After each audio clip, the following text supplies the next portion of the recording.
Okay, so tip number 4 is rhythmic variations.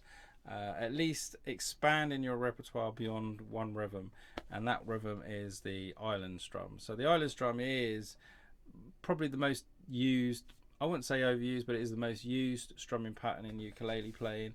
It is a fantastic strumming pattern to learn because it does fit a lot of the music really well. But what you don't want to do is have that in every song, and especially if you're playing a group scenario and it's being played by someone else like next to you, try and do something a little bit different. I know that we do this in the group. We have some people that like doing a little picking and maybe have certain rhythms that they feel that they're confident with, that they play over different songs, and that's the kind of idea you should be looking at, is having 5, and I'm using the magic 5 again, 5 rhythms at least minimum that you can play over any song. So the island strumming pattern is obviously number 1, but you've got other songs in there. So if I take something like Stand By Me, because I've been picking on it, the rhythm that works quite well with Stand By Me is like a percussive, I guess, like a so I wouldn't say like the Chucky idea, the percussive idea, but it's more like either a tap, so down, jump down, and you mute the strings as you come down. You could do it percussive, but you know, you could tap. So whatever you play to make that song sound authentic, because it has got an interesting rhythm on Stand By Me, you can play in conjunction, alongside, or with the island strum. So if the island strum goes,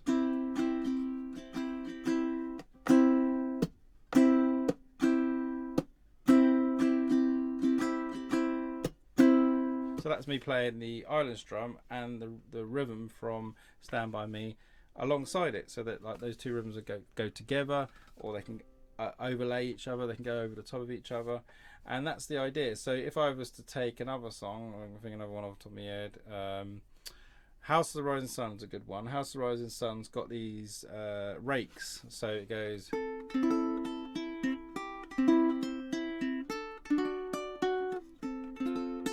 and that may, some of you might feel that's a bit more advanced, but you know, the idea is to pick a song that you know sounds, oh, I like the sound of that, it's got an interesting rhythm, and just work on that one chord and the rhythm technique, because once you've got that down, you know, if the song goes, let's do it with so Stand By Me again, let's do the Stand By Me chord, so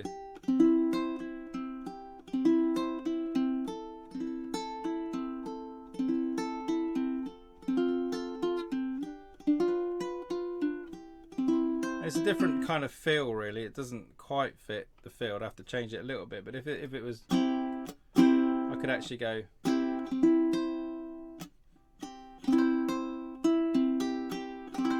that sounds better. So I'm using the idea of a rake. 1, 2, 3, 4. 1, 2, 3, 4.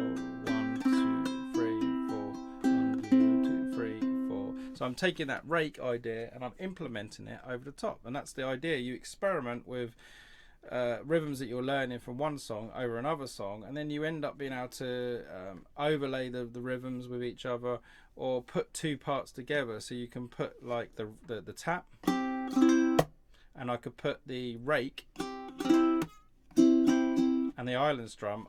All 3 of those rhythms could go together to create one new unique rhythm. So obviously that sounds quite sophisticated, but the idea is, first of all, is to identify songs that have different rhythms. And I've given you a few examples, but there's loads, and I'm sure you'll find some of your own. And if you see someone play a rhythm, you think, well, I like that rhythm, obviously get them to show you, get them to break it down, learn that rhythm. So take the rhythm, practice it, and then when you feel quite confident with it, play it over different songs, and you'll find some songs that will work with some, like as you could see when I was doing the House Rising song over Stand By, I had to adapt it and change it to fit. But the beauty is that once you've learnt 4 or 5, I'd say 5 variations minimum, then that's when you can start putting these rhythms together to create your own unique, interesting rhythms. And that's when it becomes fun, when you're playing alongside people in this group scenario that we're talking about, and someone's playing the island strum, and over the top of it you just play something slightly different and complement the rhythm, without actually just all mimicking and doing the same rhythm. And so to start off with, obviously you need to do that. You need to learn that island strum, but going beyond that, that's what you want to do. That's tip number 4. I hope that helps, and I will throw tip 5 at you very shortly.